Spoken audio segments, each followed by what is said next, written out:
It's official. Canadians will be heading to the polls in just over 5 weeks. Federal Liberal Leader Mark Carney making the announcement this afternoon, explaining he needs to hear from voters on how to handle Donald Trump's tariffs and sovereignty threats.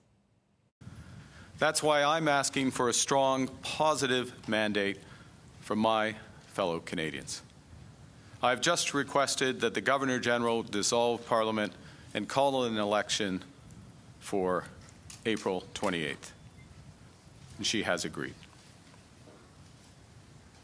We are facing the most significant crisis of our lifetimes because of President Trump's unjustified trade actions and his threats to our sovereignty.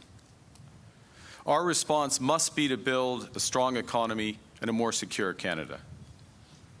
President Trump claims that Canada isn't a real country. He wants to break us so America can own us. Carney met with the Governor-General this afternoon to dissolve Parliament just over a week after being sworn in as Prime Minister. Federal leaders are now hitting the campaign trail.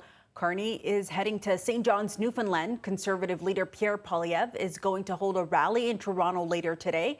NDP leader Jagmeet Singh, Bloc Québécois leader Yves-François Blanchet, and the Green Party are all in Montreal to kick off their campaigns. Earlier on City News 24/7, we caught up with our Glen McGregor to talk about the war of words already taking place.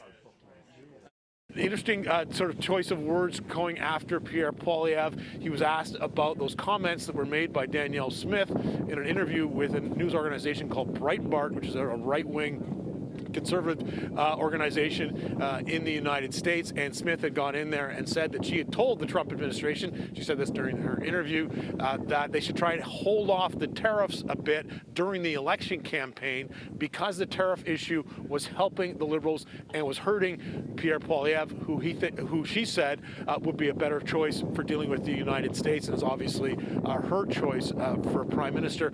Carney sort of not getting it into it with Smith so much there in his response, saying, pointing to this First Ministers meeting they had on Friday here in Ottawa. Smith didn't come, but she was in person, but she was connected by video conference, and they reached sort of unanimous agreement on taking steps towards reducing interprovincial trade barriers there. But the interesting thing that I kind of jumped out at me, and I think it's something we're going to hear more and more from Carney on the campaign trail, is referring to the revenues that would be generated by our counter tariffs that we are putting in on the United States. Keep in mind, we have about $30 billion of U.S. exports that are coming into Canada right now are subject to those counter tariffs. And the revenues, Carney says, should be used to help workers. He on Friday, right before that, right after that First Minister's meeting, announced sort of an expedited process for people applying for unemployment insurance, or employment insurance as it's now called.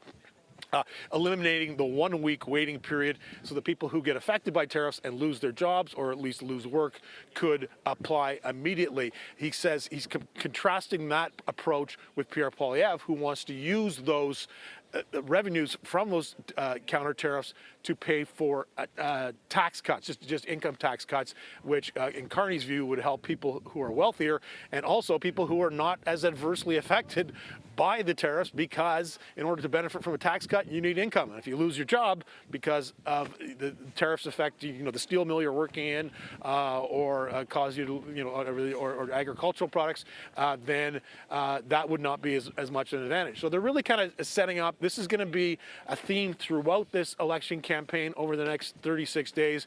You're going to see both candidates trying to position themselves as in a better place to deal with Donald Trump and the tariffs than their opponent in this race. All right, it's going to be a busy 5 weeks, and we will be there along the way. We will have much more on the federal election right here on City News 24/7 and on City News at 6. For the very latest, you can always head to our website, citynews.ca.